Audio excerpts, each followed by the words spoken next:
ہے سبھی ہے یکساں وہاں سبھی ہے سرکار کے نگر میں محتاج بھی غنی ہے محتاج بھی غنی ہے سرکار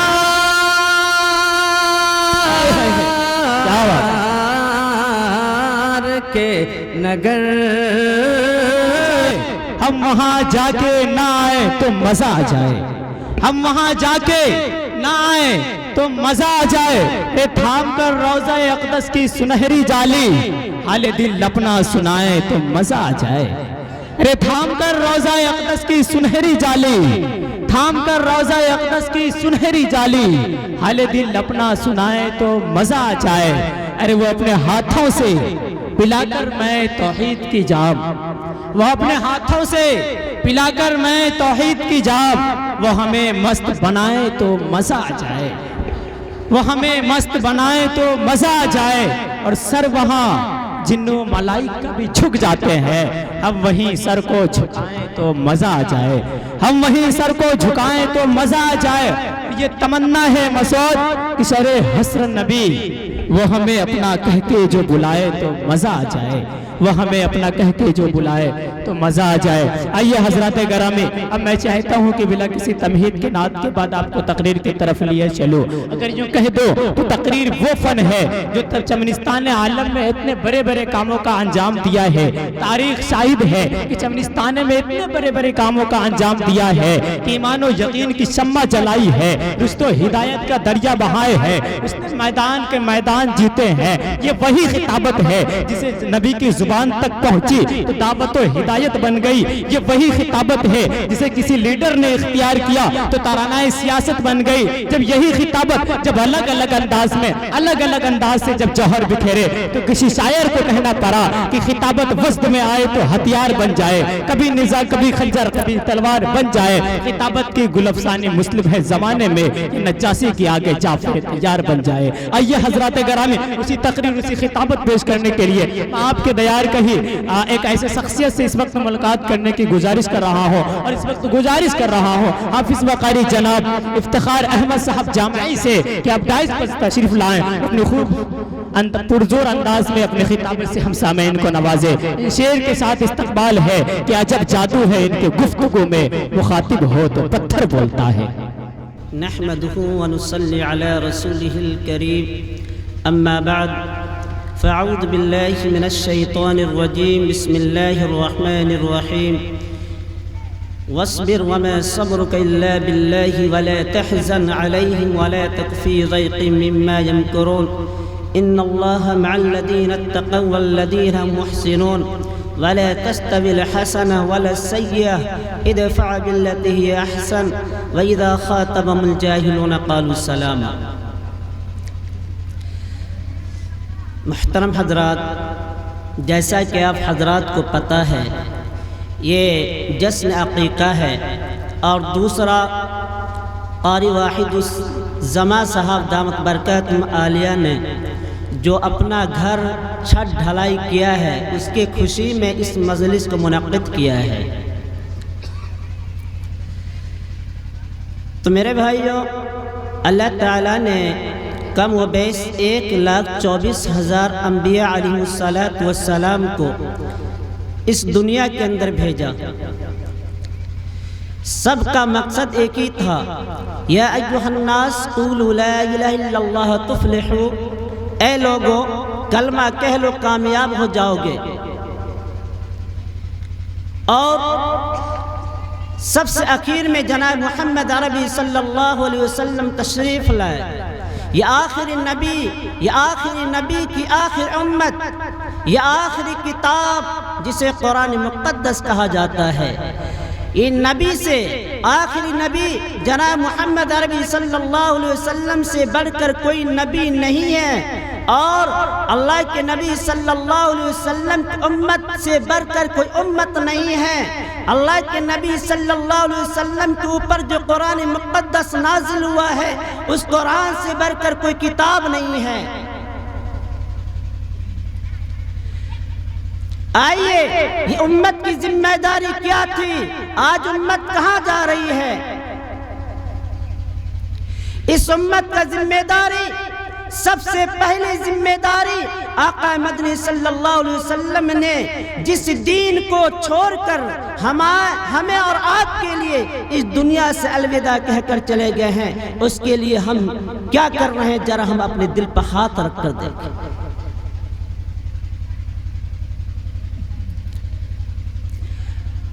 آج آخر نبی کی آخر امت کو چاہیے تھا کہ جس جناب محمد عربی صلی اللہ علیہ وسلم کے اوپر جو قرآن مقدس نازل ہوا، اس کتاب اللہ جس کے بارے میں اللہ رب العزت نے خود ارشاد فرمایا اِنَّا نَحْنُ نَزَّلْنَا الذِّكْرَ وَإِنَّا لَهُ لَحَافِظُونَ، کہ اس قرآن کو ہم نے نازل کیا، اس قرآن کی حفاظت ہم کریں گے۔ اس قرآن کو ہم نے نازل کیا، اس قرآن کی حفاظت ہم کریں گے۔ میرے بھائیوں، اگر آپ ہم حفاظت نہیں کریں گے تو یاد رکھیے اللہ غیر مسلموں سے بھی حفاظت کروا لے گا۔ یاد رکھیے، یہ مجمع میں بیٹھے ہوئے تمام حضرات سے میں پوچھنا چاہتا ہوں، آج ہمارا مکان بنتا ہے، بہترین خوبصورت پلستر بھی کرتے ہیں، رنگ پینٹ بھی کرتے ہیں، لیکن اس مکان کو سجاتے ہیں کیا چیز سے؟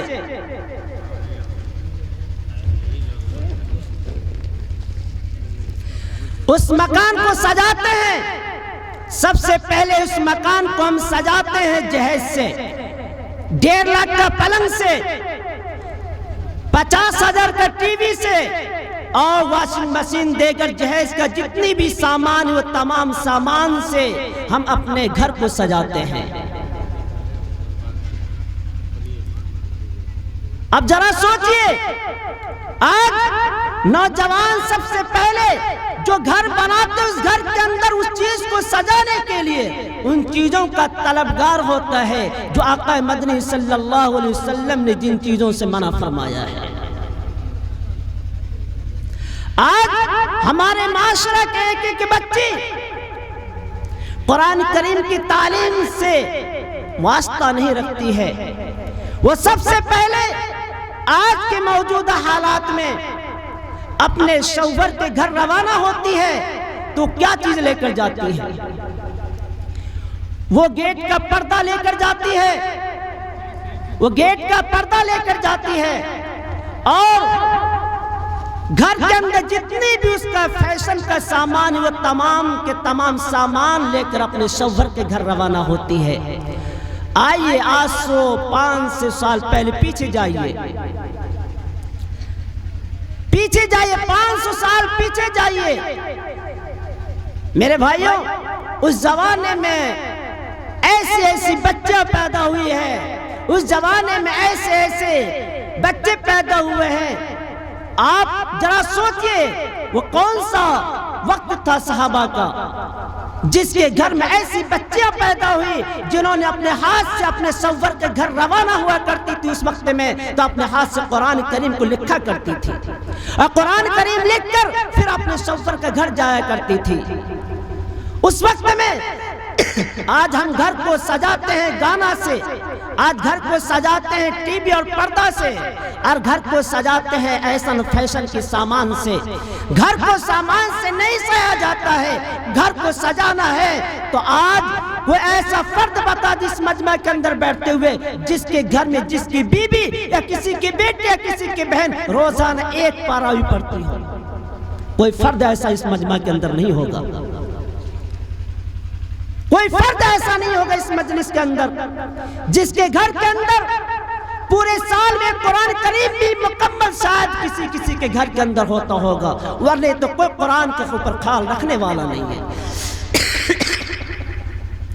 قرآن کے اوپر جو پردہ ہے جس کو جزدان بولا جاتا ہے، وہ پردہ پڑھنے والا اس پردہ گندا ہو کر 1 سال میں 1 مرتبہ جب شب رات کا مہینہ آتا ہے تو قرآن کو کھول کر دیکھا جاتا ہے۔ یہ قرآن کی حفاظت نہیں ہے، اس امت نے مل کر قرآن کے ساتھ حفاظت نہیں کیا ہے۔ اپنے نبی پاک صلی اللہ علیہ وسلم کے اوپر جو نازل ہوا وہ قرآن کریم، اس کی حفاظت ہم نے نہیں کیا ہے۔ اب ذرا سوچئے تو صحیح، اللہ کے نبی صلی اللہ علیہ وسلم تو امتی کہلانے والے کتنی ذمہ داری نبھا رہے ہیں۔ آج فجر کی نماز کے بعد ہمارے یہ تقریباً 20 مساجد کا حلقہ ہے۔ میں چیلنج دعویٰ کے ساتھ کہوں گا، جو اپنے آپ کو ہم سب امتی کہتے ہیں، نبی کی امتی، میں پوچھنا چاہتا ہوں 20 مساجد کا حلقہ میں فجر کی نماز کے بعد 10 نوجوان یا 10 آدمی ایسے نہیں ملیں گے جو نماز فجر کے بعد قرآن کریم کی تلاوت مسجد میں کرنے والا ملے گا، نہیں ملے گا۔ 20 مساجد کا حلقے میں 20 مساجد کا سروے کر لیجیے آپ، کہیں نہیں مل سکتا ایسا۔ آپ یہ پورے علاقہ کا تقریباً ہزاروں گھر کی تعداد ہے، ہزاروں گھروں کا تعداد ہے۔ اس 1000 گھر کے اندر مجھے فجر کی نماز کے بعد 1000 گھر میں 10 عورتیں قرآن کریم کی تلاوت کرنے والی نہیں بتا سکتے، نہیں بتا سکتے۔ یہ ہے امت۔ پھر یہ آندھی طوفان کیوں نہ آئے گا، اللہ کا عذاب کیوں نہ آئے گا ہمارے اوپر؟ اللہ کے نبی صلی اللہ علیہ وسلم نے ارشاد فرمایا، اے میرے امتی 3 چیزیں حفاظت کر لینا، ایک کتاب اللہ، ایک سنت رسول اللہ۔ کتاب اللہ قرآن کریم کی حفاظت کر لیجیے، اللہ آپ کی حفاظت کر لے گا۔ اگر آپ نے کتاب اللہ سنت رسول اللہ کا آپ نے حفاظت نہیں کیا، اللہ کے نبی کی سنت کا آپ نے جنازہ نکالا، تو یاد رکھیے گا ہمارا حشر پھر وہی ہوگا، ہمارا اور آپ کا حشر پھر وہی ہوگا جو دیگر قوم کا ہوا تھا۔ اس لیے میرے بھائیوں، آج ضروری ان چیزوں کا ہے کہ اپنے گھر کے اندر اپنے بچوں کو دین کے تعلیم سے آراستہ کیجئے۔ اور آپ دیکھیں اتنے علماء اکرام اس مجلس کے اندر، آپ ہی جتنی بھی شعراء اسلام نعت نبی گنگنائے ہیں، آپ کے کانوں تک یہ خبر پہنچایا ہے۔ آپ اس کو پوری توجہ کے ساتھ سننے کے لیے یہ مجلس میں آئے، عمل کی نیت سے سننے کے لیے، عمل کی نیت سے سنیں۔ بہرحال میں نے قرآن کریم کا جو تلاوت ہے، وَاصْبِرْ وَمَا صَبْرُكَ، اللہ کے نبی صلی اللہ علیہ وسلم کے اوپر جب صحابہ کرام رضی اللہ تعالی عنہ اجمعین نے 36 یا 37 صحابہ کرام جب اسلام قبول کیے، تو اس وقت مکہ کے اندر تمام لوگ اللہ کے نبی صلی اللہ علیہ وسلم کے خون کے پیاسے ہو گئے۔ تو آپ صلی اللہ علیہ وسلم سے صحابہ کرام نے عرض کیا، یا رسول اللہ، آپ تو ہم چاروں طرف سے پریشان ہو چکے ہیں، اب کیا کریں؟ اللہ کے نبی صلی اللہ علیہ وسلم نے صحابہ کرام کو رضی اللہ تعالیٰ اجمعین کو صبر کی تلقین کیا، اور آپ صلی اللہ علیہ وسلم نے ارشاد فرمایا، اے میرے صحابہ،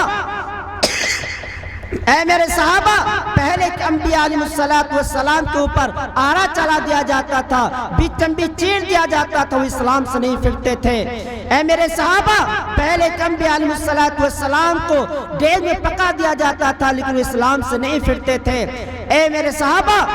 اللہ کے نبی صلی اللہ علیہ وسلم صحابہ کرام کی نصیحت فرما رہے تھے کہ جبرائیل علیہ السلام یہ آیت لے کر نازل ہوا، وَاصْبِرْ وَمَا صَبْرُكَ، کہ اے میرے محبوب آپ صحابہ کی طرف مخاطب ہوئیے، صحابہ کو اپنے طرف مخاطب کیجئے اور کہہ دیجئے، وَاصْبِرْ وَمَا صَبْرُكَ إِلَّا بِاللَّهِ وَلَا تَحْزَنْ عَلَيْهِمْ ولا تك في ضيق مما يمكرون إن الله مع الذين اتقوا والذين هم محسنون ولا تستوي الحسنة ولا السيئة ادفع بالتي هي أحسن وإذا خاطبهم الجاهلون قالوا سلاما، کہ صبر کرو، تحمل کرو، غمگین نہ ہو، تنگ دل نہ ہو، بھلا یا برائی دونوں برابر نہیں ہوتے۔ پتھر کا جواب پتھر سے اور گالی کا جواب گالی سے مت دو، بلکہ پتھر کا جواب پھولوں سے اور گالی کا جواب تعریفوں سے دو۔ وَإِذَا خَاطَبَهُمُ الْجَاهِلُونَ قَالُوا سَلَامًا، اور جب جاہلوں سے مقابلہ ہو جائے تو سلام کہہ کر چلے جانا۔ یہی ہے مکہ کا 13 سالہ زندگی جو آقا مدنی صلی اللہ علیہ وسلم نے صحابہ کرام کو نصیحت فرمائی تھی۔ آج بتائیے، ایک فرد مجھے اس میں بتا دیجئے، اس قرآن کی آیت کے ماتحت اس امت مسلمہ کا عمل ہے؟ ایک دوسرے کے لڑانے میں ہماری زندگی گزر رہی ہے، ایک دوسرے کے شکوہ شکایت ہماری زندگی گزر رہی ہے، ہم آنے والے نسل کو بھی برباد کر رہے ہیں، خود بھی برباد ہو رہے ہیں۔ اس لیے میرے بھائیوں، آج ضرورت ان چیزوں کی ہے کہ ہم سنبھلنے کی کوشش کریں اور آنے والی نسل کے لیے ان چیزوں کے لیے کوشش کریں، آنے والی نسل کا خیال رکھے، اس کو قرآن کی تعلیم دے اور اس کو آنے والے وقت کے لیے بہترین تعلیم و تربیت سے ایسا نواز دے وہ حرام و حلال کی پہچان کر سکے۔ اللہ رب العزت سے دعا فرمائے، اللہ رب العزت ہمیں اور آپ کو کہنے سننے زیادہ عمل کرنے کی توفیق عطا فرمائے۔ وآخر دعوانا الحمدللہ رب العالمین۔